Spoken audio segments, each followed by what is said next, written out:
Hello, guys. Today we're talking about family Thanksgiving and Christmases and what to do when you don't want to spend spend Thanksgiving and Christmas with your family. We've never been there, have we?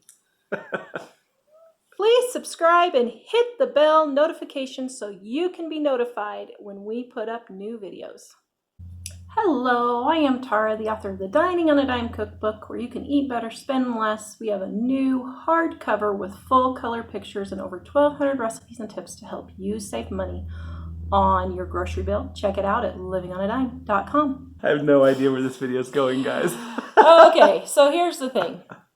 We get a lot of people that comment about how they wish they didn't have to spend Christmas or Thanksgiving with their families because their families are abusive, their families take advantage of them, their families end up fighting every year, whatever the reason.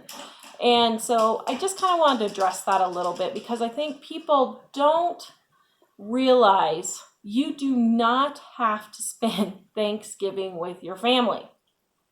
Yep. Actually, if your family is kind of the way she was describing, you should reconsider whether you want to spend any holidays with them. Exactly. And Mike and I have family members on both sides of our families that we have had to deal with this to the point now that, pretty much we just spend Thanksgiving with us. If my mom or brother are able to get together with us, then we do, but we really don't spend Thanksgiving with anybody in our family. And here's the thing.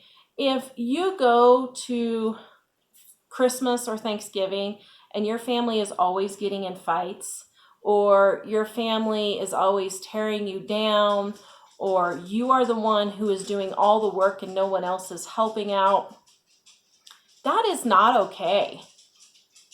You do not have to stay and sit there and put up with that at all. So we just wanted to let you guys know that it's okay to say no to those things. And all you have to do is say, no, you know what? I think we're just going to spend Thanksgiving at home with each other this year. Yeah, you don't have to make it about them necessarily. Mhm. Although, if something bad always happens whenever you get together, you may want to have at some other time a conversation about, hey, when we get together, it just seems like things are always going negative, and so I guess that would probably still not be received very positively. But the thing is, in some way, you have to stop the crazy if it's crazy. I mean, if it's just like it's slightly inconvenient to go see these people, but I pretty much like them and things usually go fairly well, that's different. But if there's a problem, you kind of have to get past your fear of, like, there are so many people that say I have to do it with family that they really don't like. Yeah. And it's unfortunate you don't like them, or if bad things happen all the time, but there's a point where you have to kind of say something. And you might want to try to balance that relationship and try to say in the most tactful way you can, we're going to do it ourselves at our own place this year, not necessarily make it about them or the situation. Yeah. But here's the thing. If mom or dad or grandma or whoever gets really mad and angry when you say, no, we're going to spend Thanksgiving or Christmas at home with ourselves, they're just going to have to be angry. That is not your responsibility. And it is not good for you to give into that and keep catering. You are making the choice on how they treat you. Well, and another thing is, if you say, yeah, we're not going to do that this year, we've got this other thing planned, and somebody just blows up and gets crazy, do you really want to have that person in your life? Mhm. Because a lot of people spend a lot of time trying to appease that one family member that they know that family member is never going to approve of them. They're never going to enjoy spending time together. There's really no relationship there. And the main thing is, it may be a larger family group putting pressure on you saying, well, now don't do that to so-and-so.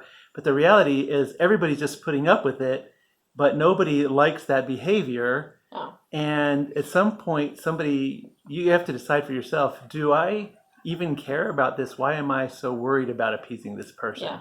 And for those of you who say, well, you don't know my situation, let me tell you, we do. We had very abusive family members that we finally had to stop speaking to and have not had anything to do with them for more than, let's see, it's been like 6 years now, and our lives have been so great. But it was one of those things where you had to tiptoe around the people because, you don't want to make so-and-so mad because they'll start slamming doors and everybody's Thanksgiving's going to get ruined and they're going to start throwing plates and they're going to start throwing knives. Yeah, that's not okay. Well, and the funny thing about that is that person or those people, if you're the person that's always kind of saying, I don't know, maybe we'll go do something different, they may be just as happy to have you not taking part with them too. I mean, they may pitch a big fit the first time you say anything, but ultimately you have to decide, how valuable is this relationship to me? Because I know for me, sadly, I just thought, surely there's something I can do. We can make this work. You can't make it work without the other person participating. And, maybe, I don't know, maybe two different parts of the family are both reasonable in some sort of way, but can't get along with each other. Well, maybe it's better for them not to be together. But the thing is, holidays are not meant to be a time of distress and wishing you weren't part of it. If that's the way it is with you, it's not a holiday. It's a torment. It's a chore. And the Bible does not say anywhere, thou shalt be a doormat. Nowhere. The Bible is very specific that fathers are not to embitter their children. And I think that even includes adult children. And it's very specific that you are supposed to love your children. And if your parents and grandparents or siblings, that kind of thing, if you're not having a loving relationship or getting along, well, you may need to just stop being in that relationship. Now, this doesn't mean you can be mean and nasty and just, throw things and become your own, torturous person to everybody else. Mm-hmm. You should be respectful in it. But there's a point where if you're being respectful and the other person said, if you loved me, you would, or you don't want to make so-and-so mad, you don't want to do that, but you realize I'm not making them mad. They're choosing to be mad. And when they come into the room, everyone wilts. We've seen that happen. Yeah. And in those circumstances, it might be the best thing to just not participate with them in that way. Yep. And you might have to you can figure out a tactful way if you think you can save the relationship in some way, but remember that relationship is not all up to you. Like the other person has to participate, and if they don't. Yeah, and if you are a Christian, this is especially hard for Christians to understand because Christians think, oh, I'm the Christian, they're not saved, they're not Christians, so I have to be nice and I have to love my neighbors. The Bible says we're to pray for our enemies. The Bible does not say we have to contact our enemies. We have to be with our enemies. We have to be around our enemies. It says to pray for them only. Nowhere does it say that we have to be around our enemies. So sometimes the enemy is your family. Well, and if it's more uncomfortable to be with your family than somebody than somebody who's a stranger, that would be a clue. There might be something wrong. Yeah. So anyway, we just wanted to put that little 2 cents of advice out there because every year around Thanksgiving, Christmas, we get all kinds of questions about this.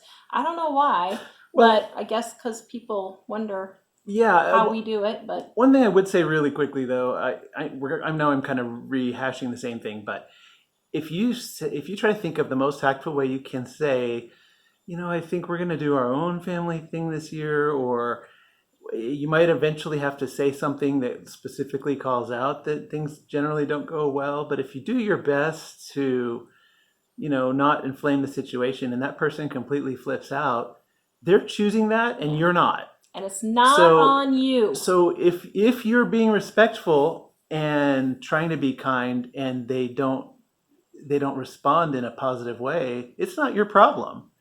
So don't let that guilt bother you. I mean, if you're the person who comes in and demands your own way, then you're the problem.